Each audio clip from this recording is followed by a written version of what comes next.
term insurance is a pure insurance product. The premium that you pay for term insurance is hardly say 1,000-1,500 rupees a month, and the cover you get is up to 1 crore. If you're working and you're contributing to the house, then your term insurance should be of such an amount that it replaces you financially.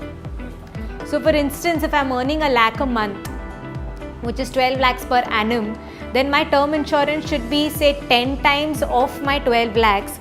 So the 1.2 crores, that tomorrow if I die, my family gets 1.2 crores, they can invest that 1.2 crores into a debt product and they get 1 lakh rupees per month. So I am replaced financially.